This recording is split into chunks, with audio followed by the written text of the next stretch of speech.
So, what did we talk about last time?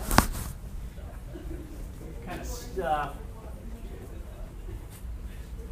What was it on here? We had some externalities. And we had Coase theorem, yeah. Okay, so first of all, our main topic of this semester is how we have people's behavior having impact on others, even though they didn't directly want it to do that. Connor, what do you got going on back there? Let's see it. Hold it up right now. Ah, yeah, that's minus some points. So if you got your gizmos open, what's that? Oh, okay, yeah. Why don't you close that down? You're minus some points. Anybody else?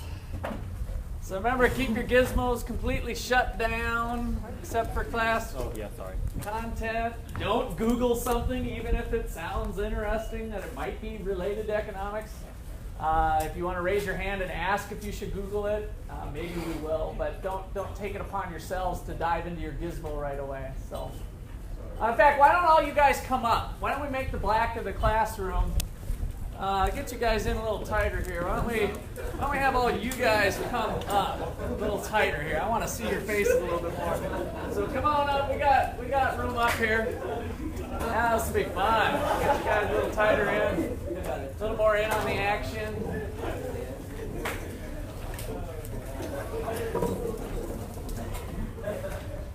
Lydia's got a spot. Thomas has got a spot next to him here. Vinny, are you still struggling? I'll let you back. You can stay there. Everybody else, come on up. All right, good. We got kind of this lean and mean classroom here. We gotta shake things up once in a while. All right, so we talked about positive and negative externalities. So the market tends to not give us a good answer sometimes. As good as the market is, I think I characterize the market as being mostly a straight A student. But every once in a while, the market fails to produce the efficient quantity for society. And so we made an important distinction last time when we had our good old supply and demand from chapter 3, and we had our home base that we've been doing all semester with our Q1 and P1. This result turned out to be pretty good for society in terms of the benefits that it brought human beings on our island and the cost that it took to bring that thing to human beings on the island. You see what I mean? From a bigger picture, economics is the study of trying to allocate scarce resources to their highest and best use. How do we do that in the best way possible? And so this one mechanism is the market mechanism, in which we allow people to do their own thing. They make their own choices, they kind of do what's best for themselves. And in doing so, the public interest is served, is what Adam Smith hypothesized back in 1776. And so this little Q star is pretty powerful in that we learned it was allocatively efficient because we believed that the private benefits of whoever was consuming the good were reflected in the dollars they were willing to shell out for that good. And the cost associated with that production of that good by the companies who produced it. Come on. We shortened the room. Why don't you sit next to AJ there? There's an open spot. We shortened the room today. One more up. Vinny's yep, AJ right there. The guy up in front of him. Yep. I guess you got to move a chair. That's fine. So the companies that are producing the stuff, their private costs are something we look at in the market and we get kind of focused in on, and the people who are consuming the good, these externalities brought something to the table that was a little different. What was it? with costs and benefits. That there might not be the social cost or the social benefits, right? So our baseline assumption was that the private benefits were equal to the social benefits, and the private costs were equal to the social costs. And if that's not the case, then we're dealing with externalities, the topic of this chapter. And so the example we went through last time was with pollution, and we said that the company's costs are here, but society's costs are something higher. And if we look at now the intersection of the social benefit curve and society's costs, we've got too much of this good being produced in the market. It should be something lower, right? So that was the idea of an externality. How do we solve that problem? Well, we may need to turn to the government in some cases. So we explored implementing a tax, maybe a quota, a new law that says you can't pump that much carbon monoxide into the atmosphere, all kinds of different ways we might be able to establish some different rules of the game, a rule of law, or through a tax or something else. Coase, on the other hand, had a different approach, or a somewhat novel insight in trying to internalize the externality. So I gave you the Coase theorem last time.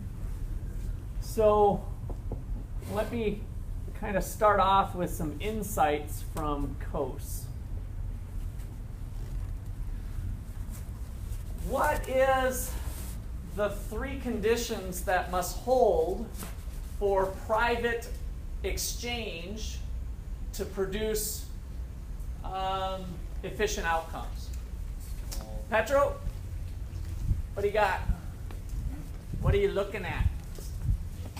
Okay, you weren't in here when we had the whole discussion, so I just wanted to make sure you were engaged. It looked like you had a device there, so I just wanted to make sure you missed the big event here where we had a little bit of what were you playing, Connor? Clash of what? Clash Clans. Okay, so it looked about the same as my wife's Candy Crush game that she likes playing. So. All right. So what were the three things we needed? What was the three things we needed? Small number of agents. Why? Let me pause on that now. Why would we need a small number of agents for the private sector to handle itself okay? Todd? Because if it gets too big, it'll be public. Kinda. It gets more difficult when it gets too big, but what was the thing we got with the rancher and the farmer with a small number of agents that we needed to do? Well, if it was really big, it'd be really hard to negotiate. Yeah, that's right. So that negotiation part was kind of important, and you guys have been in places where if you've got a lot of people, maybe you're even doing a big project where you're trying to coordinate people's schedules or whatever, the more people you have, the more difficult that is, right? To negotiate everybody's little thing that they need to have done. So we needed to have a small number of agents for them to be able to reasonably negotiate with each other. And that kind of tied into one of the other conditions. One sec, Todd. What was the other one that's kind of close to that? Small number of agents with low bargaining costs. And that's almost kind of related to each other.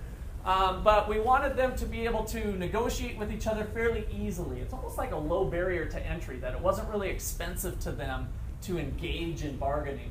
So small number of agents with low bargaining costs. And then what was the final thing, which was actually the first thing that I gave you?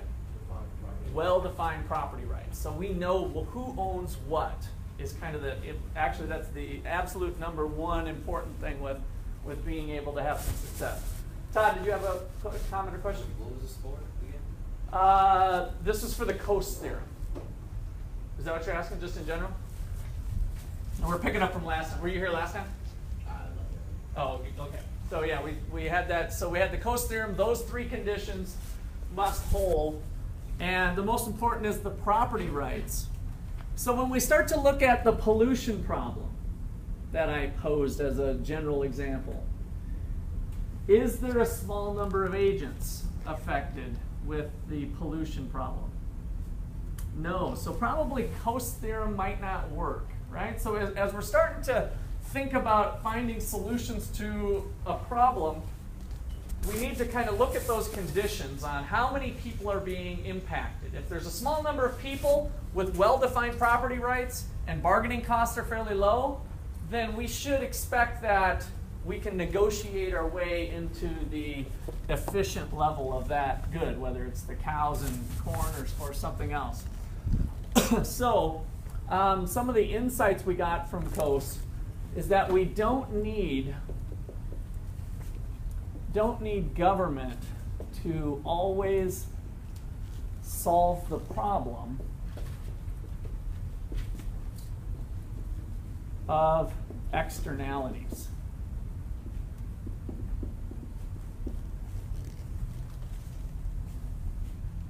Which was quite an insight at the time, because he wrote this in the 1950s, and the direction was an ever-growing government. In the 1930s, we had the Great Depression. The economy's not doing so hot. Big government was kind of started back there with the FDR policies that he put in place to try to help the economy get out of the Great Depression. And so what we saw through World War II and so on into the 50s is kind of an ever-imposing government of the solution to our problems is to go to the government. And that's where a lot of this started off, when traditionally since 1776, the United States has been a small government country. We believed in the limited actions of government is what the founders of our country thought from what they looked at from the previous 2,000 years of history, is they didn't like what they saw when power got concentrated into one spot. Whether that was political power, business power, or other kinds of power, when we started to see things gravitate towards the power of a few, that there was problems over the last course of history, and they wanted a country that was set up a little bit different. So when COAS came out with this was kind of a big deal that, hey, these things can be resolved on their own if we have well-defined property rights. Well-defined. I'll just restate, that was the first one I gave you. Property rights.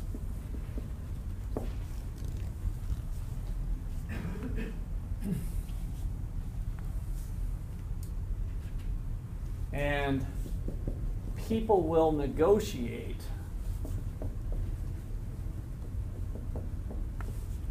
an efficient solution.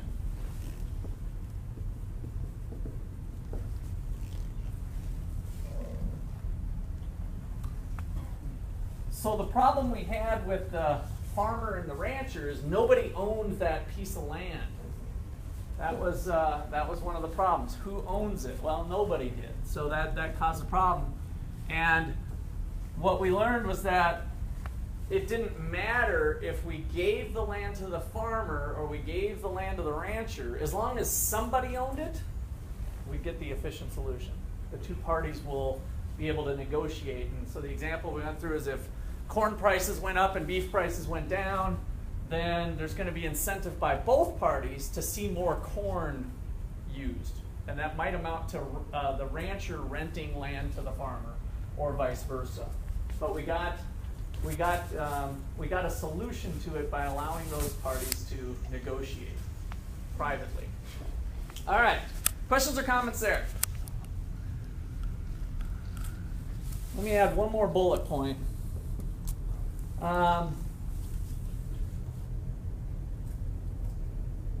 The key is to need to internalize, we'll put this in quotes, internalize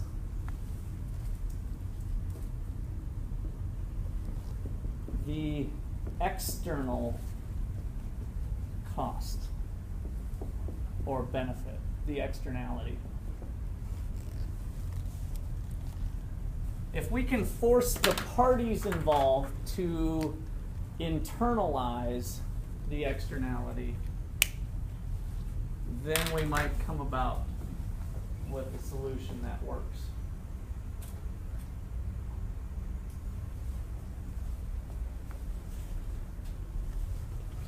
Okay, so let's look at education graphically. just so we have another one to go.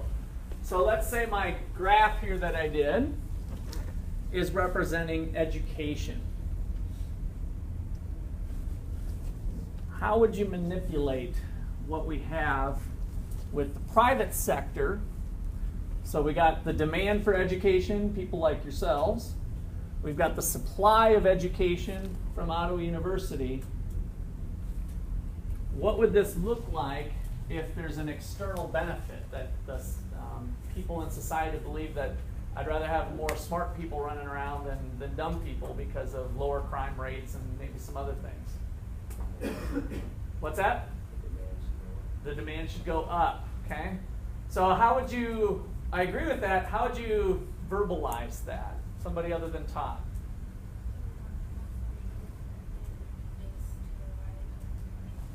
Okay, the marginal social benefit is to the right of the marginal private benefit. We don't have the P in here, but this is the private benefit. Okay, so it's to the right or up. I'd kind of take either one of those words. And why? What makes it up above it?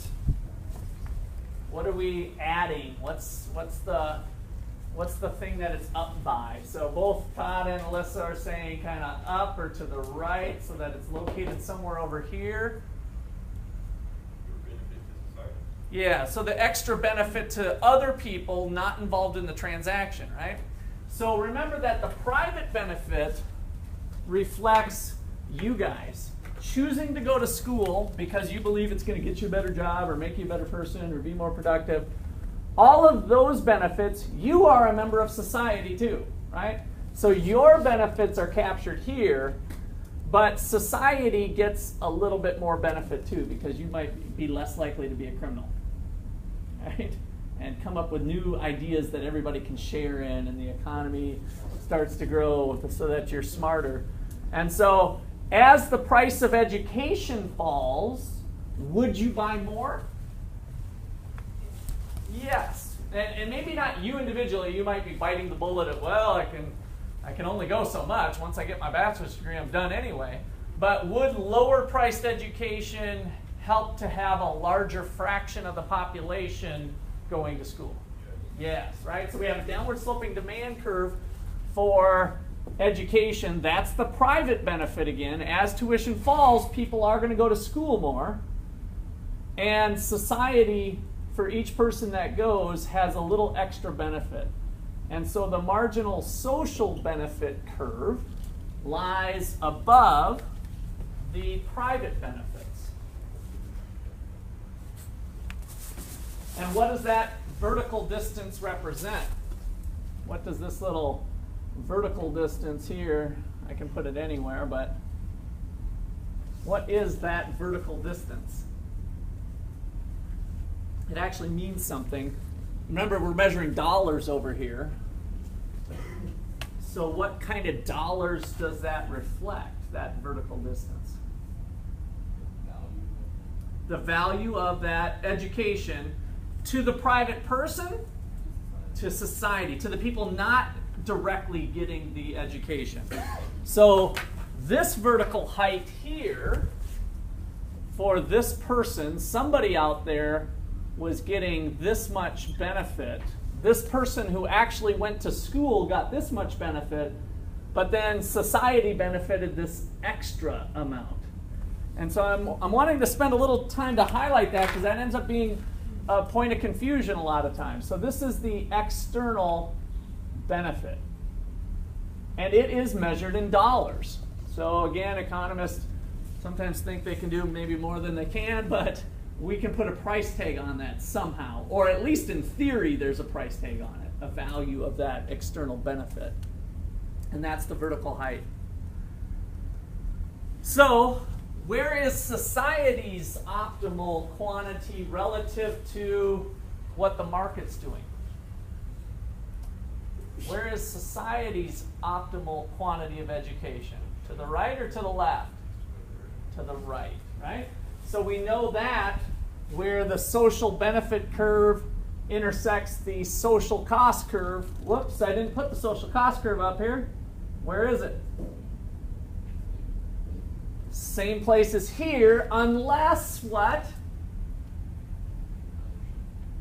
Yeah, there's another element to the game, like Ottawa University is polluting while they're doing education or something, right? So we could go kind of back to the pollution example, and the social cost might not be there, but assuming there's no external cost associated with the production of education, then the marginal social cost curve is equal to the cost that Ottawa University has of bringing education to you guys. What's that? That maybe the social cost could be That everybody's in debt. Yeah, that has been a kind of an interesting thing that's a little more complex to putting on paper, but I tend to agree with you. How would you move the line if money were being put elsewhere other than towards education? So now the price is more for the people that are getting education. I mean, would the line stay the same as in value terms, or? Okay, let me go through my next step because I'm not sure if I understand your question perfectly yet. So let me go through this next and then I'll come back to you. So the efficient quantity for society is where social benefit equals social cost. That is our allocatively efficient quantity. The market system is underproducing relative to what would be efficient.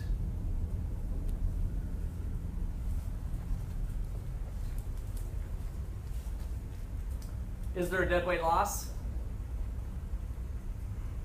Yes. Yes. So here's that little twist we did last time with pollution. There's actually a deadweight loss from the market providing this by themselves because of the externality. We'd like to see this quantity, but here's the quantity that the market's cranking out. And so the amount of that deadweight loss ends up being this triangular region here. And the logic would be is if this is let me just put a number here if this is 100 units of education, whatever the heck that means, society would benefit from having 101 units of education because the benefit of the 101st unit is greater than the cost of the 101st unit, right?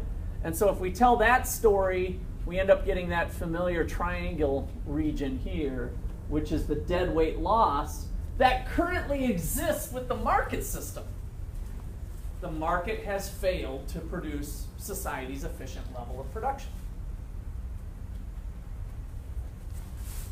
Do we need to encourage or discourage this particular product from a policy standpoint?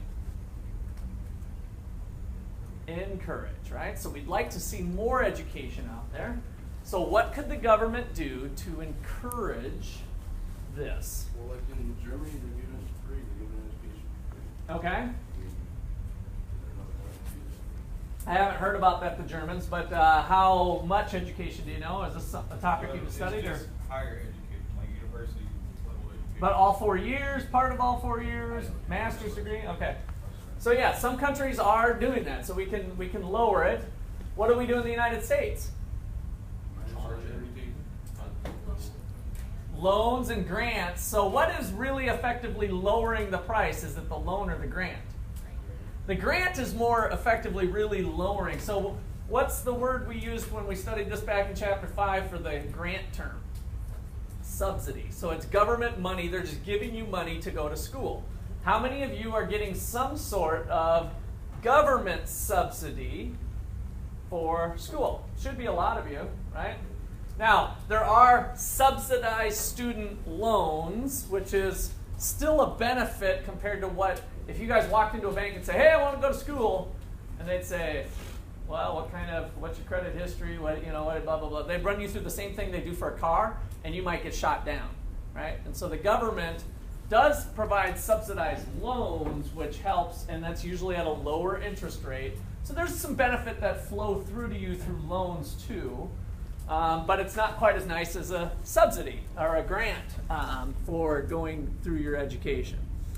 Now, Ottawa University is kind of an interesting case. I used to be at Iowa State University, so if we go to KU or K-State or Wichita State or whatever, those schools get government money to provide the product, to provide the education. So they are partially funded through those means. And then, as you know, they're partially funded through tuition. So kids who go to those places still have to pay tuition. But how does their tuition compare to Ottawa University tuition on a per credit hour? Is it higher? No, a lot lower typically. So that is how they're able to do it, because they still have to build buildings and sweep the sidewalk and change the toilets out and all the stuff that we have to do here. But the government is giving them money to facilitate that. The government has kind of their thumb on it, though, saying tuition can't be higher than this. And so they suppress tuition rates because of the subsidies that they're giving. And so then they kind of go through this balancing act. As you know, tuition rates go up for them too, and they have discussions and whatever. But that gets into kind of a whole other world. At Ottawa, we do not take any government money to run this institution. So all of the prices that we have are set by the real operating costs of doing this university. Part of our funding does come in a little bit, but from donors who are typically alumni. So we do have kind of a similar mechanism in terms of getting some money in through the donors that come in. So we raised, we had at least 8 or 9 $1 million donations for the new student center. Right? That was a major chunk of change. So the whole thing cost about 11 or 12 million, and so we raised some serious money from our own people. But was that voluntary or involuntary? Voluntary. The people who donated the money were under no commitment to do it. When we do Wichita State and KU, is that voluntary or involuntary, the people who were donating that money? Involuntary through what mechanism? Tax. Through tax. So you guys are paying for that tuition too, a fraction of whatever you or your parents, once you start earning some income. You pay Kansas income tax, there's sales tax, there's other sorts of taxes that go in. Some of them are embodied in the products that you do, so your gasoline tax might have some things, some other luxury automobiles might have some taxes in it. But the bottom line is you guys are paying to keep some of that state tuition rate at a little bit lower because it's coming through taxes. Well, wait a second, I thought the government was just paying for that. Well, we learned that you guys are part of the government process through involuntary taxation. You didn't sign up for that, you didn't donate it voluntarily, it came that way. So we've got similar mechanisms in place, but we want to kind of channel what that means here for the outcome. So if the government subsidizes this activity through giving money to the students, what happens?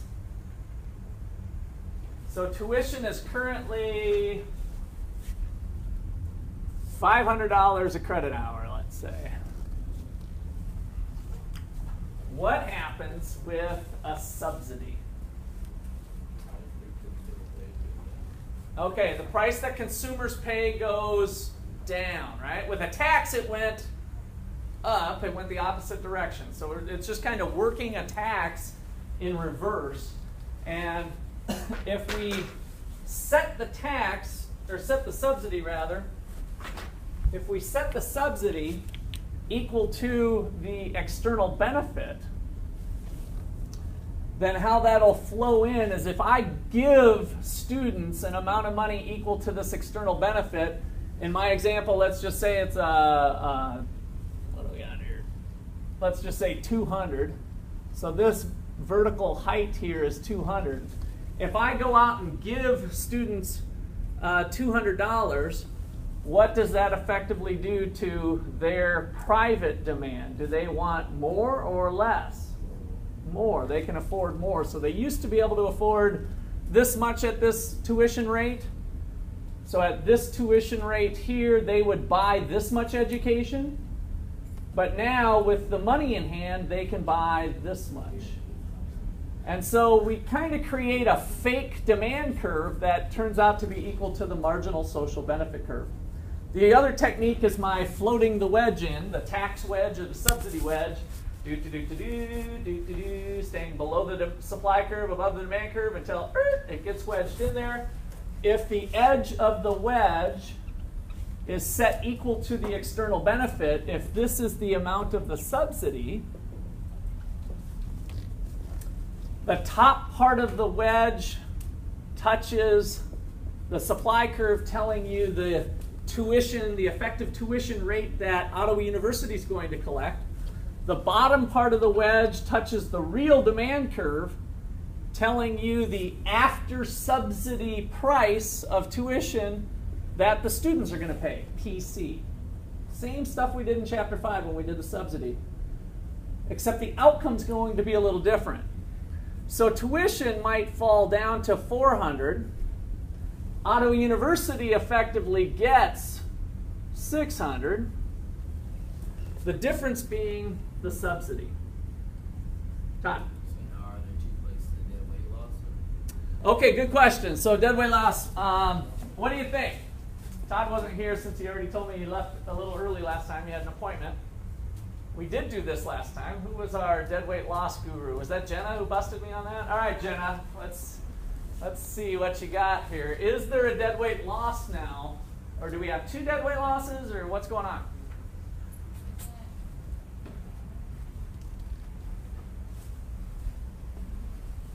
With the subsidy? Yes, after the subsidy, yeah. And so here's the thing. This little area was the dead weight loss when I showed you the subsidy back in Chapter 5. So that's part of where Todd's question is it was this triangle here. Last time I was in trouble with that. Right, and the current, that's what we said is the current dead weight loss associated with the market. So his question was, now do we have 2 dead weight losses? No. No, we don't. That's right. So is there a dead weight loss? I don't think they cancel each other out. So is there dead weight loss? Joe? No. No, that's right. So there's no dead weight loss. In theory, if we played the game perfectly, the quantity after the subsidy, QS, is right here. And at this quantity, we have no dead weight loss. There's no other quantity that would gain us anything. If I move a little bit to the right of this quantity, marginal social benefit, marginal social cost, we go off that, that would be inefficient. It would cost more than it's worth giving to people. If we move a little bit to the left, the benefits are higher than the cost. It would be better to be here at this quantity. So there is no dead weight loss. Dead weight loss is always if there's opportunities to change where benefits exceed the cost, then you have a dead weight loss. And there is none. So this is like, yay, government! We can figure it out and get a quantity that eliminates waste. It kind of corrects the market failure. Now, before we go too crazy with the yay government, though, what are some pitfalls that could happen here? Just some things to be aware of. What looks good on paper might not be as easy to put our finger on. Okay, people you're providing subsidies for, don't use them, don't maybe need them, perhaps, or something. All right, that might be a transfer of money going on. On the individual basis, we're not picking off those individuals. As long as we get this much education going on, then we're kind of eliminating the dead weight loss. So what about the level of those things, which is kind of close to what you're touching on? Do we know that external benefit? Is that something easy to calculate? We just pull out our calculators or maybe a computer program, and we can estimate the external benefit, the benefits that we're collectively getting. Is that easy to do? We're not sure the magnitude of the shift, right? Yeah, we're not sure about how big that is. I mean, that's something pretty tough. I mean, think about what we're doing. We're measuring the dollar benefit to society of having on average, more smart people floating around rather than dumb people? Is that something easy to calculate? It's pretty darn hard to put that into dollar terms. So, is it this much benefit? Is it this much benefit? Is it this much benefit? You know, there's a lot of possibilities on how big is that external benefit? Is it up here? Is it down here? And as I start to float up and down, notice my QAE is floating around, but my subsidy is going to still be that big. So if the actual external cost was here, then I've given away too much money for education. Do you think in the realm of politics, since we talked about political markets here this last time, that education would tend to be overfunded or underfunded? Under? Are you talking about higher education? Either type. Yeah, let's focus in on higher education because the other kind gets more complex quicker. So are we underfunding or over?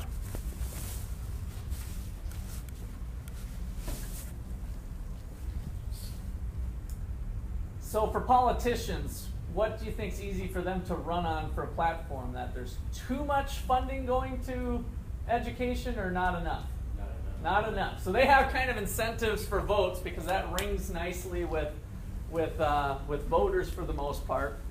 That as long as there's a perceived benefit to more education, right? As long as this benefit is positive, our economic analysis says it's not efficient to have this much education going up, i.e. that big of a subsidy, but there's still positive benefits.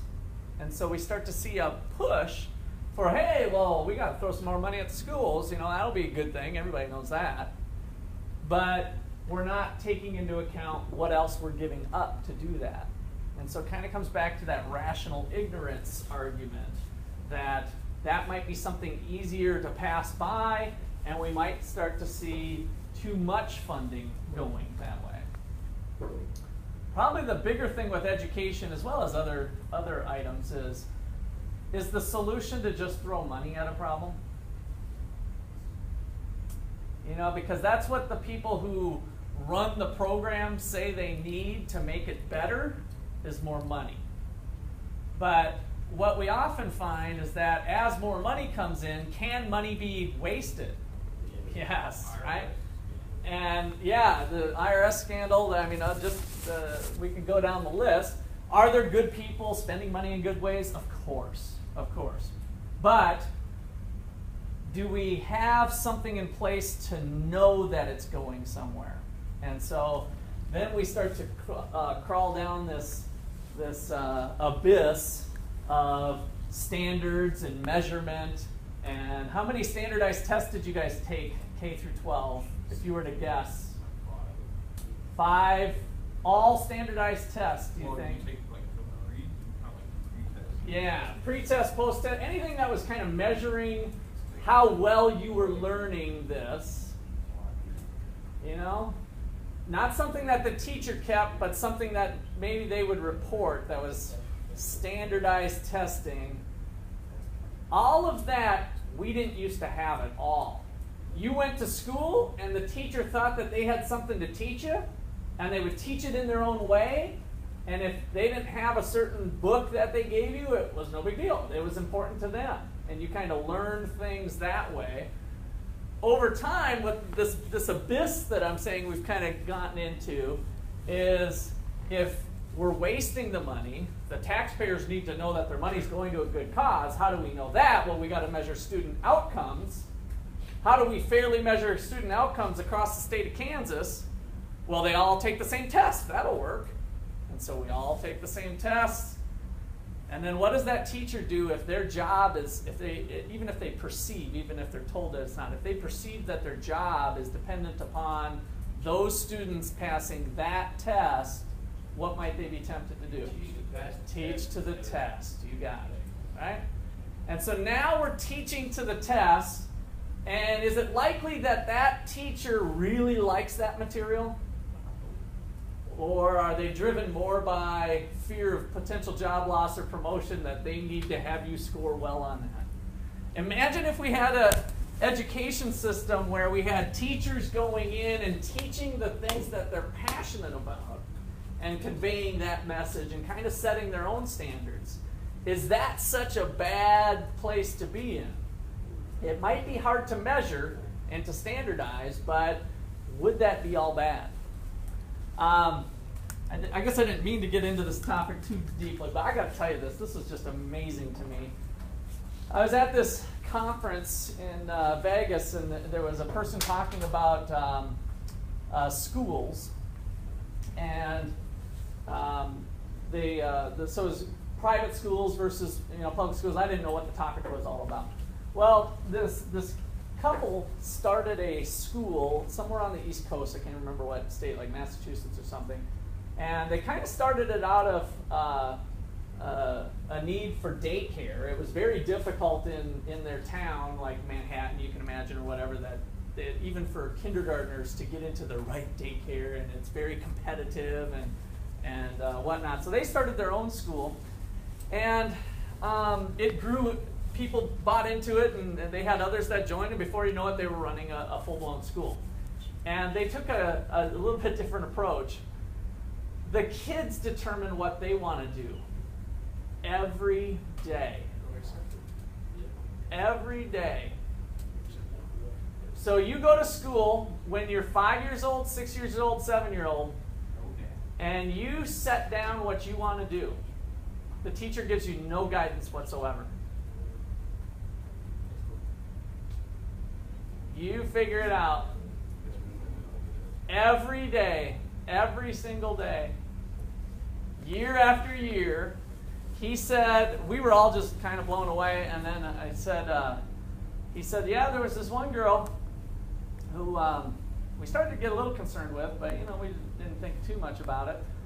She was 13 and had never read because she didn't want to. And so she said, but it was amazing. One day she came up to us and she said, I want to learn how to read. And so the teacher said, okay, well, here's a book. And she started to read. And so somebody in the audience said, well, how did she know how to read? And the teacher said, I don't know. She just knew how to do it. This was their school. So they had a similar story where the boy hadn't done math, never touched math. He said, one day he came up and I'd like to learn some math. He gave him a book. And he said, here's the math. And he said, okay, at this time he wanted to learn math. Bear in mind, this is what's going on. And a couple weeks went by and the teacher hadn't heard from him, and he just figured, maybe he got interested in something else. And so finally the boy came up to him and said, hey, I got a question on this. And he said, I was wondering if you'd end up having any questions or not. What don't you get? Well, I'm on page 267, and I didn't get this little piece right here. He had gone through on his own something that would have taken the whole term and just blew through a math book in a couple weeks. And he was on like page 257.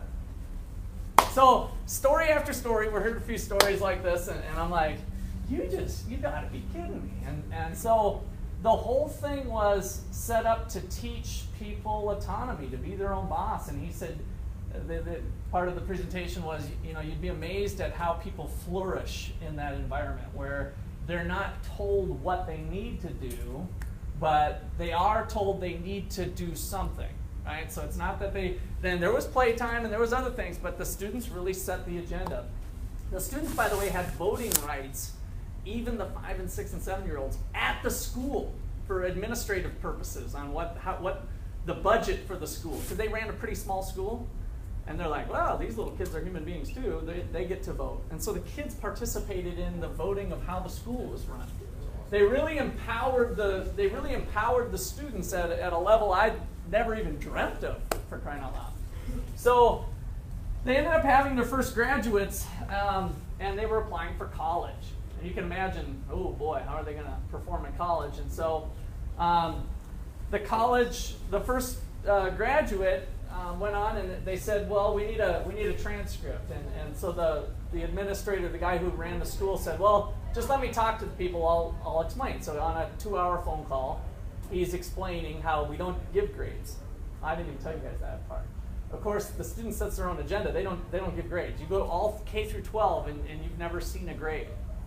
You've just kind of learned what you wanted to learn, whatever that was. You've gone as far in math as you wanted to get. You went as far in English as you wanted to get. So there's no grades at the whole school. And so the guy had this 2-hour conversation. The people kind of accepted it and hung up. Then the next school called from another person, and he started to figure out, man, they keep asking for this transcript, and I got an idea.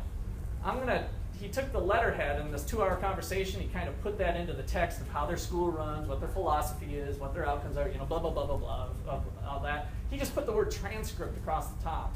Never got another phone call. As long as the students had something with the word transcript at the top, nobody questioned again. They just threw it in a file or saved it in a file folder or whatever. So that just really made me think about, are we doing things the right way, or are there alternative ways? Have we been just so steered down a certain path that we don't have alternative ways to think about things? All right, questions or comments on that? Yeah, Dirk? How did they do once they got to college? Like, did they say anything about that? Some of them were very successful, went on for PhDs and advanced degrees. Some of them went to be truck drivers. Some of them went, they're just like kind of normal. One of the things he said to us early on, he's like, think back. What did you really learn in high school?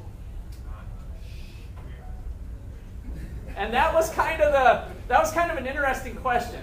Think back to your high school K through 12 and tell me, what did you really learn? And you kind of think about it like, man, whatever I did learn, I don't know if it made a difference or not, And so that was one argument back of, did you really take away anything from your K through 12 that you really carried on that was really meaningful for your life? Academics-wise, not really anything. Yeah. Philosophy and socially.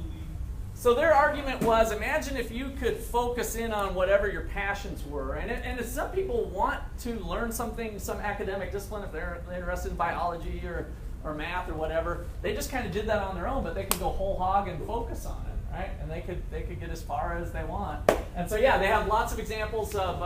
And then we asked, well, what's the drop rate of this school? How many people start and they get out?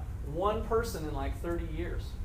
It's still running today. It's still, yeah, I think it's still, yeah. I just went to this conference 2 years ago, so it's a school out there, and he said there was one person that, they just were uncomfortable, and he said that one.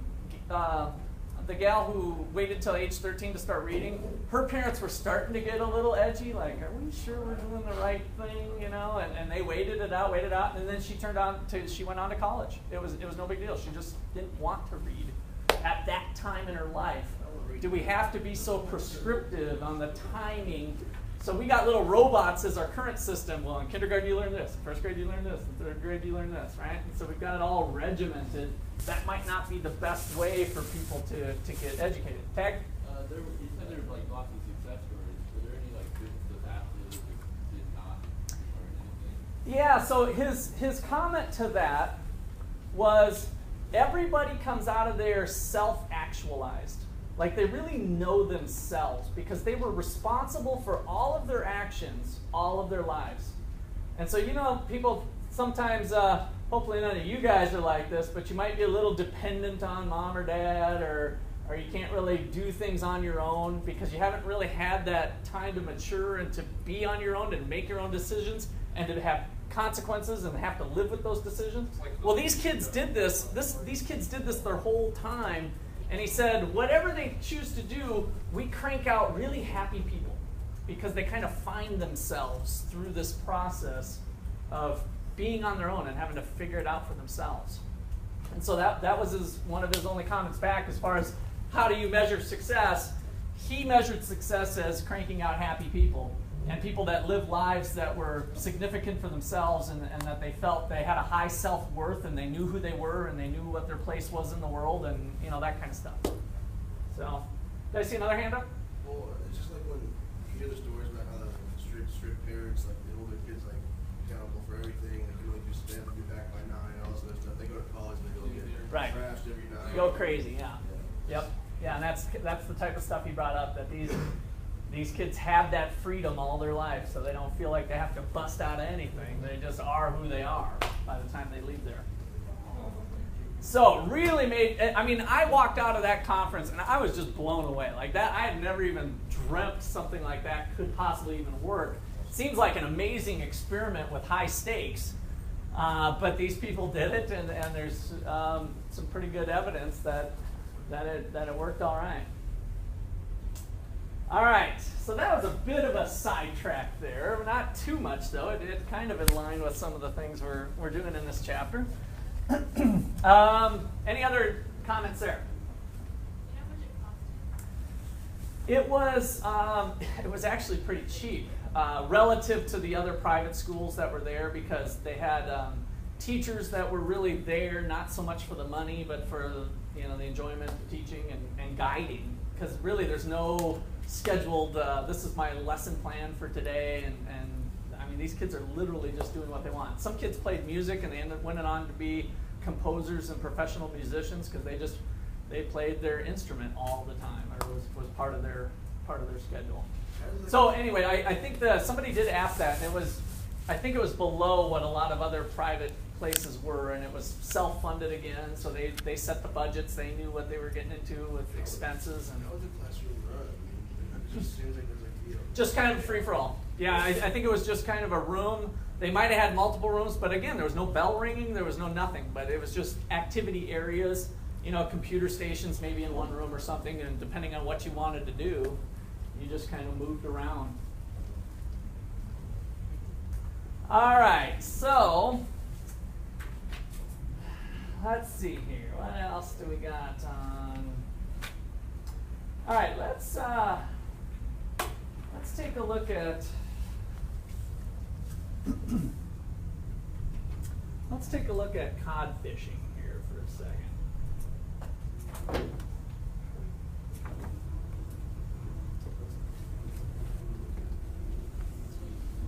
Okay, this is right out of your book.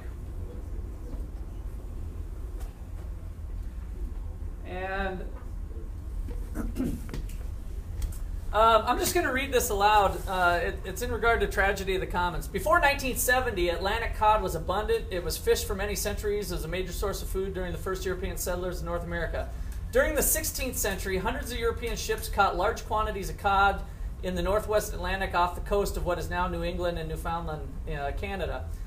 By 1620, there were more than 1,000 fishing boats in the waters off of Newfoundland, and in 1812, about 1,600 boats. During these years, cod were huge fish, typically weighing more than 220 pounds and measuring 3'6" in length. Most of the fishing during these years was done using lines, and productivity was low, but low productivity limited the catch and enabled the cod to be caught sustainably over 100 years. The situation changed dramatically during the 1960s with the introduction of high-efficiency nets called trawls, seines, and gill nets, sonar technology to find fish concentrations, and large ships with efficient processing and storage facilities. These technological advances brought soaring cod harvests.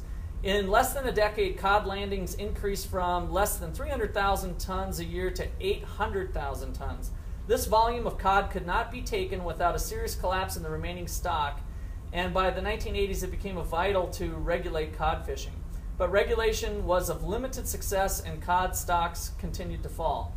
In 1992, a total ban on cod fishing in the North Atlantic stabilized the population, but at a very low level.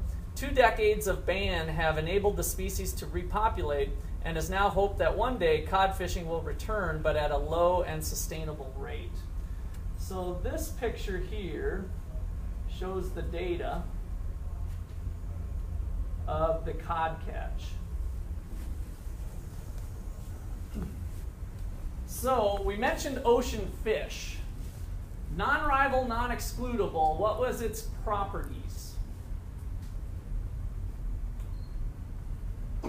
Is cod non-rival or non-excludable or rival and excludable? What were those two characteristics? Rival, non-excludable. So rival means if one person catches the fish, another person can't catch the fish. right? So it's rival in consumption. And is it excludable? No, not with the regulations. Anybody can go run out to the ocean. So in general, we have this non-excludable but rival thing. And we see this with all kinds of common resources. We can even go to sunshine and trees and the forest and other things. So this typically falls into the natural resource category. And we need to start thinking about sustainability issues. So I mentioned last time that environmental economics is a pretty important topic. And we can think about the issue of sustainability maybe this way, using our bucket theory here. So the stock of fish at any given point in time can be estimated, right?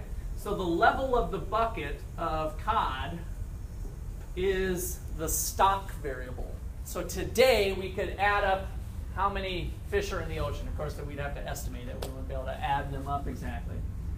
And what is the flow variable? What's the flow variable? The reproduction rate. The reproduction rate. Good. So we have the birth rate, reproduction rate. We've got little babies being born here, which might be able to be modified with technology. We might be able to produce more cod in a farm and then release them to the wild or whatever. I'm just bringing that up, that we might be able to enhance that possibly. Or there'd at least be just a natural birth rate. And then, of course, there's a hole in the bucket, and that would be the death of the fish through harvest or possibly natural causes, right? So if the harvest exceeds the inflow of the birth, then the bucket level starts to fall. And here's the bucket level falling. We had cod in the 1950s up to this point. In fact, the bucket level was rising, and then we hit this point where technology starts to make it go down almost to the point of extinction. All right, so why do we have that going on? We're going to go through an example now.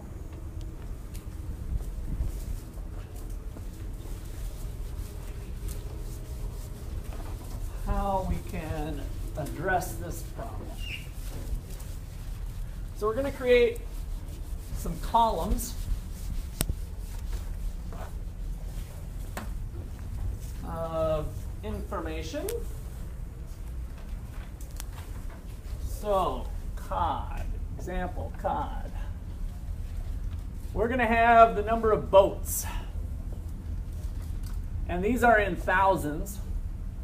So we got 0, 1, all the way down to 10, 2, 3, 4, 5, 6, 7, 8, 9, 10. Ooh, geez, I'm kind of running out of room down here.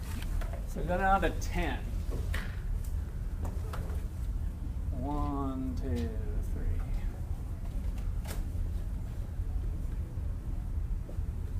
Okay. Here we've got the total catch. The total catch. And with 0 boats going out, we've got 0 being caught. With 1,000 boats going out, we have 90. And this is in thousands also, so we got 90,000 cod being caught. With 2 boats out, we've got 160. 3, 210, 240 at 4, 250. Now at 6, it goes down to 240. At 7,000 boats, 210. At 8,000 boats, 160. At 9, 90. And then finally at 10, 0. This is the total catch.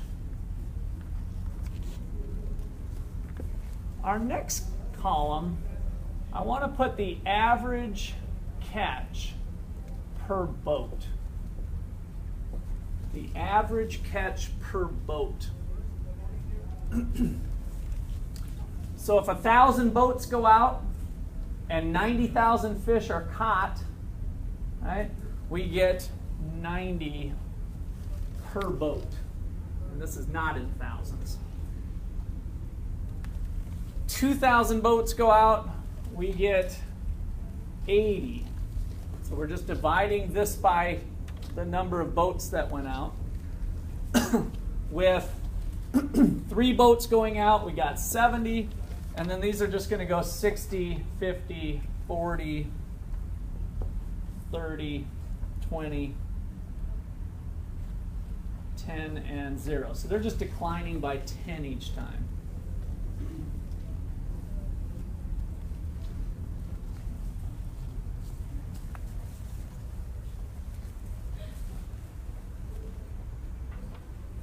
All right, so I want to leave, you guys can write this below your, I'm not meaning to write this next year, we'll have another column here, but if the marginal cost of a boat going out is 20 fish, so we're going to express the cost in terms of fish.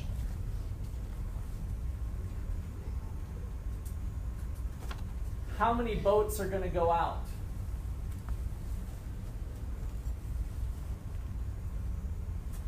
So this is slightly different than what we've done before, but not too far. I just want you guys to kind of see the story going on, right? We got a number of boaters going out, and on a given day, sometimes you might have good days, some days you might have bad days, whatever.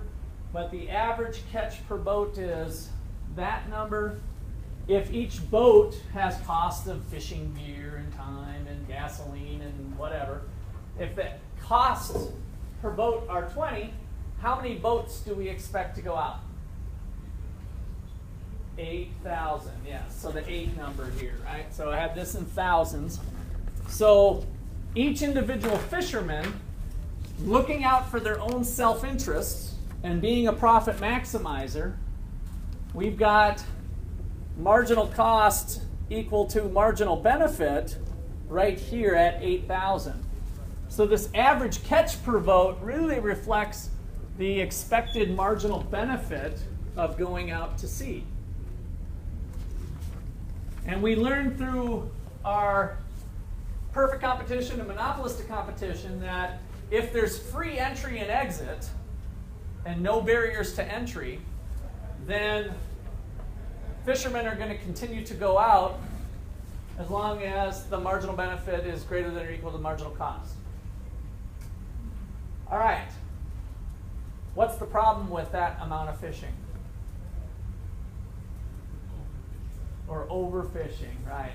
So what is the sustainable level in a given year? 5,000, right? So we see that in the total catch, is that we maximize the total catch for society at 250. In other words, we've reached that sustainable level where the harvest equals the birth, and the most we can pull out of the ocean at that time is this 250. And so this is the tragedy of the commons, an overuse and abuse, perhaps, of the good in question. And so the incentives are a little distorted. All right, so if we have 20 fish, marginal benefit equals marginal cost at 8,000 boats. But this is not sustainable for society. It's perfect profit maximization for the individual fisherman, but it's not sustainable for society. We're going to have a depletion of the natural resource. The total catch is going to start to fall. So, leads to depletion of fish. Possibly, in the worst case, extinction, if we maintain that pattern.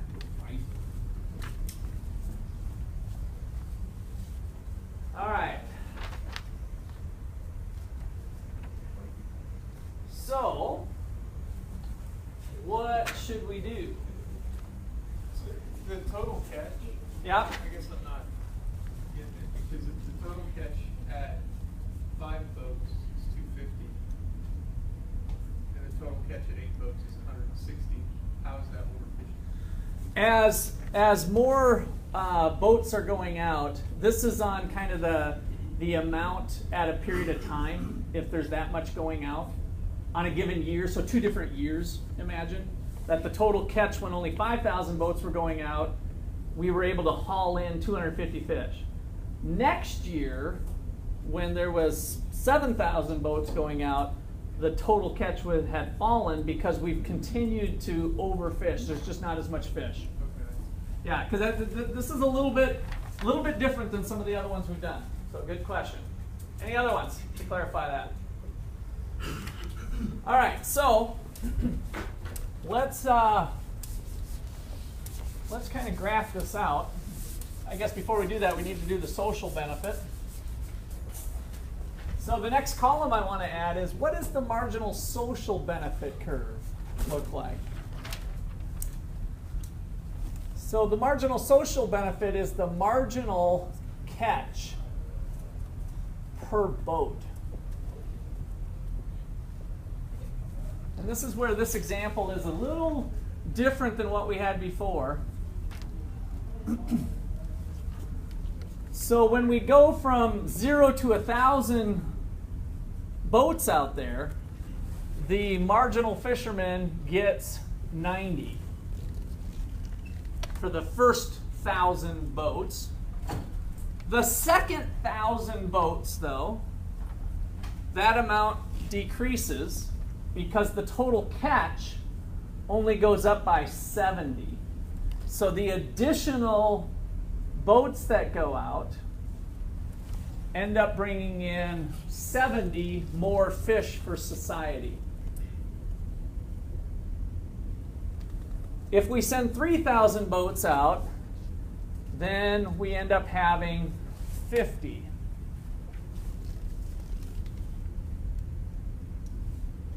And so we're working off of the total catch to see how that's changing each time. From 210 to 240, we get our 30, and then it's 10, and then it's negative 10, and negative 30, and negative 50, and negative 70, and then negative 90.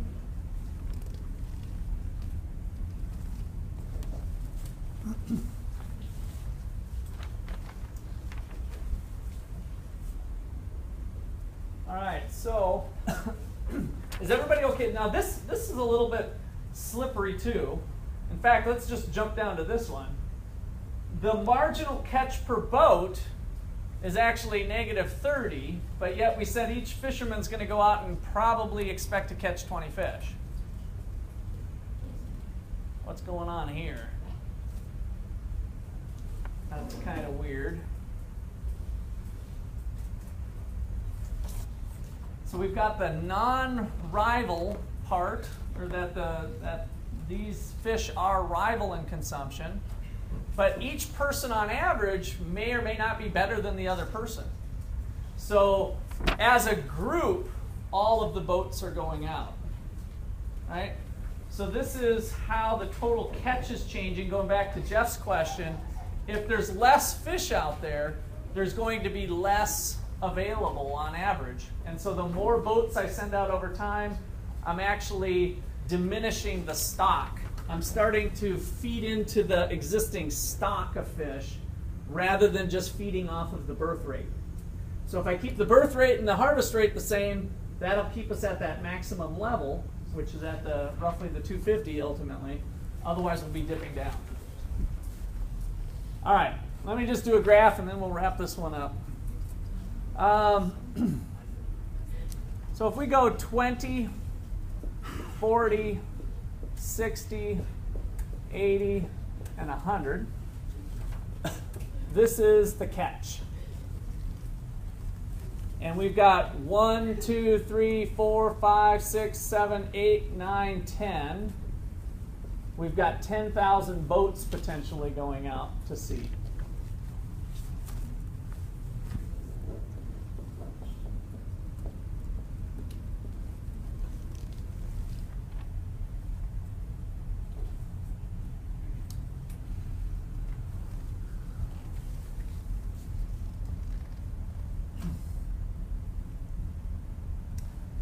All right, so if we map this out, at one boat we've got 90, and if we start to put this, using this technique that you guys have seen, since we're going from 0 to 1,000 for graphing purposes, let's mark that point in between here at 90. So my first point is there for the 1,000 boats. Going from 0 to 1,000, the average catch per boat is 90.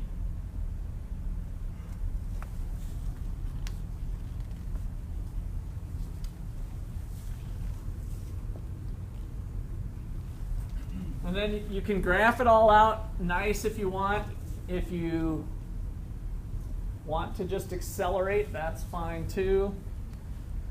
Because the main thing I want to look at is the private benefit and the social benefit. So that graph's going to look something like that. 90, 80, 70, 50, all the way down. The cost per boat, we know, ended up being a solution of 8,000. So the marginal cost looked like that.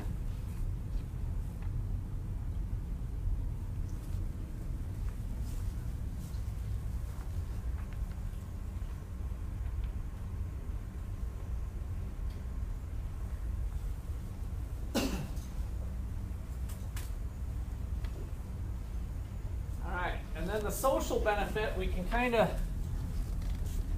it kind of gets a little bit on the in-between here, going from this level to this level over the 240 between 5 and 6. So if you want to do it here, it ends up coming through on average. I'm kind of giving you guys the cheat sheet method here. The marginal social benefit curve, if you graph it out all nice, ends up being at 4. And you guys can just bear with graphing. You don't have to have it perfect. Just kind of put these points in. And if you want to verify it on your own after, you go for it. But the main thing I want to get to is how we can control this industry.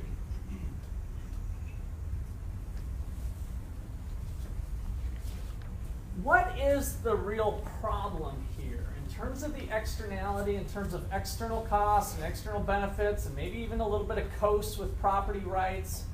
I mean, what's the problem?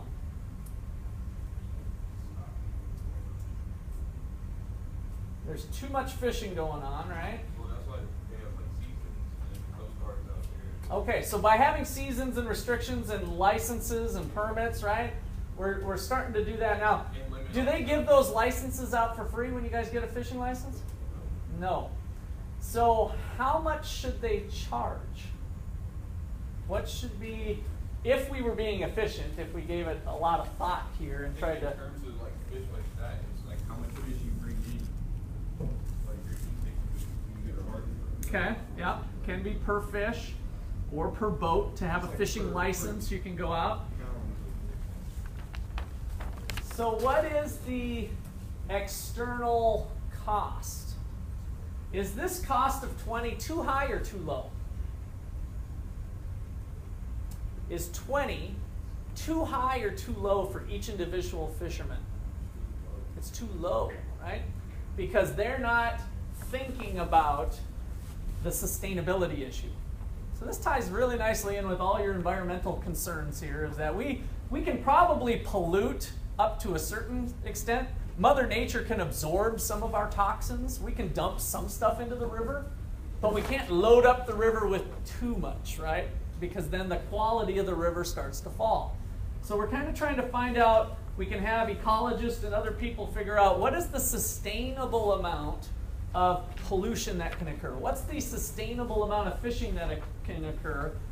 And that ends up being this distance here in this particular problem. This is the external the external cost or benefit not being imposed. Notice that the private benefit is higher. When we did education, the marginal social benefit was up here. So now that we have it being a cost, society's benefit is actually lower, but it's the fishermen causing the problem. Right? It's the fishermen causing the problem. And so what we could do is have, if my numbers are correct, which I'm trying to cheat as much as I can here, how much should the license be? How much should that license be? 40. So if we charge a license fee of 40, then we'll get back to this efficient level. Some people will say, well, that's too expensive for me. I'm not going to pay that. Right? So a license fee of 40 causes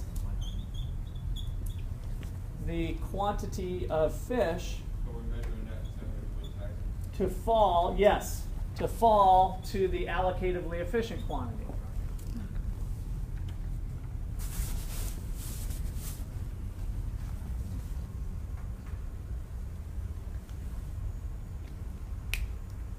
But wait, there's more.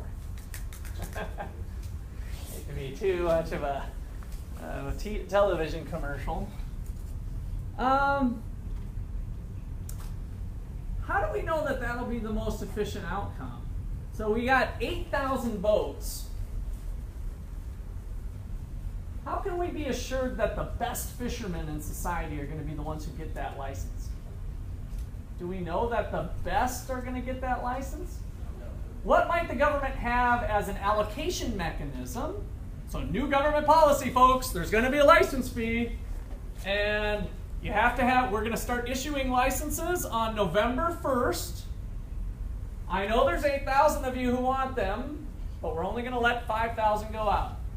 What's the allocation mechanism that might be used by the government?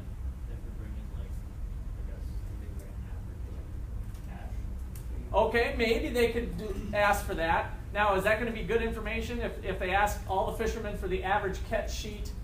Is that going to be, would any individual fisherman have an incentive to cheat on that? Yeah. Fishermen are really good at that too, right? How big was that fish? Oh, yeah. And each time you tell the story, it gets a little wider. So that might be difficult. How else might the government issue these permits? What's a typical way that you guys have seen this before in other circumstances? I know that a lot of people want them, but I want to be fair. I'm only going to let 5,000 because the ecologist, the marine biologist, told us that 5,000 is the right amount. How would the government allocate those? First come, first serve, right? That'd be the natural thing. First come, first serve. Now, if it's on a first come, first serve basis, does that assure us that the best fishermen are the ones early in line? No. All right, so we got kind of a problem here that economists look at this and we might be able to agree that, yes, that would work, but how do we actually implement that policy? How do we get the best people out there on the ocean and the people who kind of suck at fishing, but they like smoking and being out in the sunshine and getting a tan?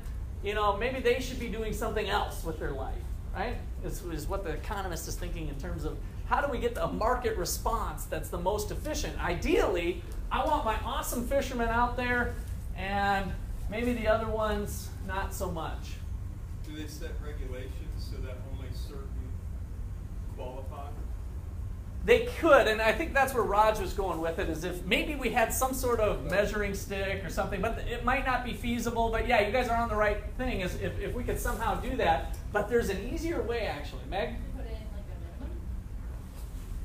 like A minimum what? Catch. Minimum catch. Otherwise, you don't get to keep them or something?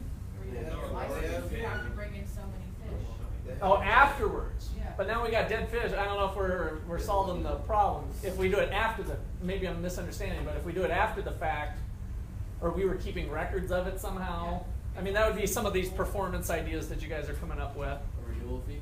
Okay. With fishermen, so like you have to have like a certain, they have to be a certain size, and if they're over a certain size, you can't keep them, and if they're below a certain size, you can't keep them. Okay, yeah, that is some of the ways that we try to attack keeping the younger fish out there is to be in the slot, is what they call that. So you can't take one that's bigger than this or smaller than this, and so that's some different ways to help manage the sustainability.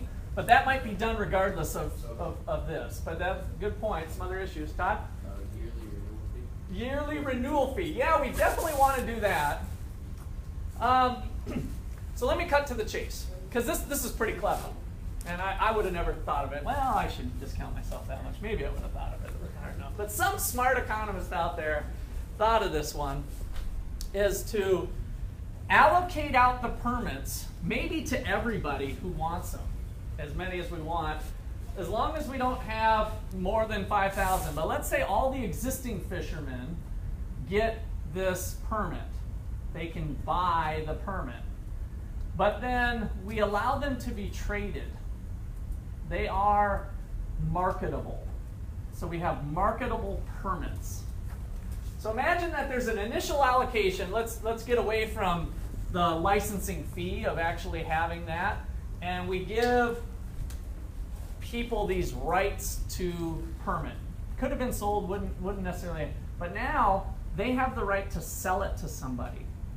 So the piece of paper that you're holding that says, I have the right to go on the ocean, this is your license or your permit, can now be sold.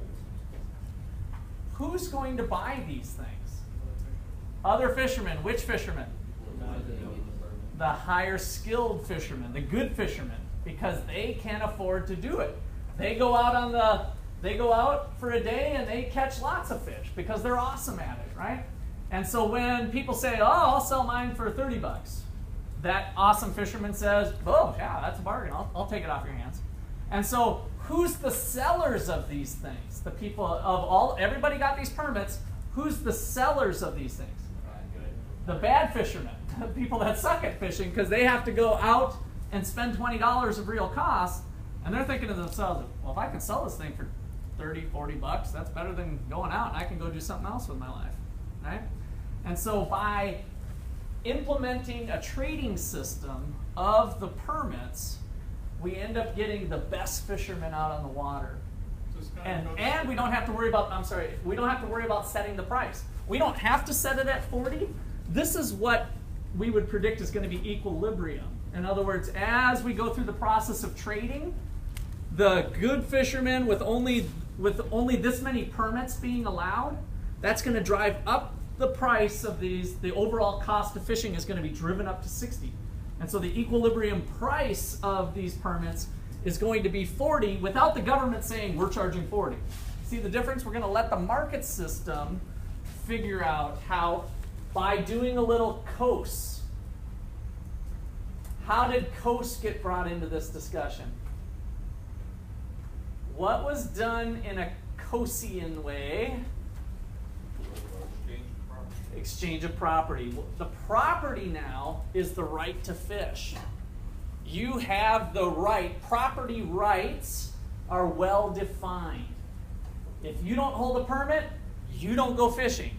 If you own the permit, you've got it. What can you do with it? You can sell it or keep it yourself. You can do whatever you want, but we've created a property right for fishing. Transaction costs, fairly low. The network of fishermen can probably figure out, maybe create a little website amongst themselves and create a little trading system with the board of fishermen or whatever, right? And a small number of agents, even though 1,000 sounds like a lot, they might have been a few companies or multiple companies with multiple boats, but there's a market that can be created for this stuff. And then the government doesn't have to step in again unless something happened to where the cod stock, wasn't, because remember, the government's the one who set the number of permits that go out. So they're the ones that are regulating. We still have the marine biologists keeping an eye on the cod stock. And so next year, if they find that through their estimates the cod stock is falling for whatever reason, we don't issue as many permits. And so each year we start evaluating it that way, creating property rights. Okay, Sorry, I cut somebody off. Jeff, did you anything to add, or did that help answer? Okay. Other thoughts? All right, let me summarize some of that here. License fee of 40 causes to fish. So what we're talking about is another idea called individual transferable quotas. ITQs. Individual transferable quotas. This is a little more sophisticated quota system. Instead of, remember, a quota is just a restriction on quantity. You can't take more than 5,000 fish.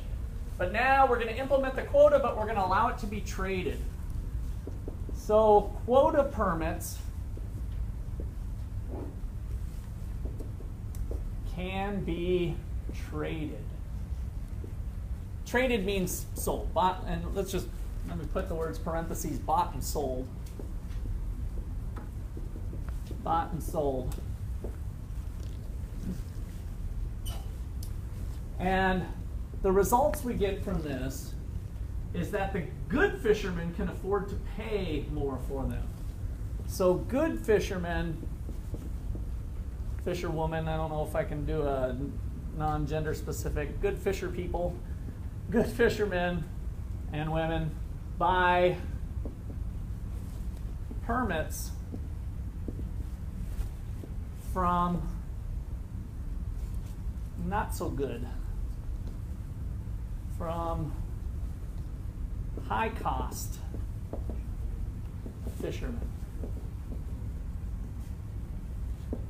High cost means high opportunity cost. These are the ones that suck. So low cost fishermen are the good fishermen because they're very productive. If we look at how much they catch versus how much they spend on average per fish, that's what makes them good. They're good at catching fish. So the good fishermen buy permits from the suck fishermen, and we end up having a good result here through these transferable permits. This system has been used. I've been talking a little bit about carbon monoxide. This has been an approach with pollution in general. Has anybody heard of cap and trade? It's been thrown around a little bit in the media here in the last couple of years, especially during the last presidential campaign. So you might hear that term again. So cap and trade is kind of related to this concept for pollution. So imagine we have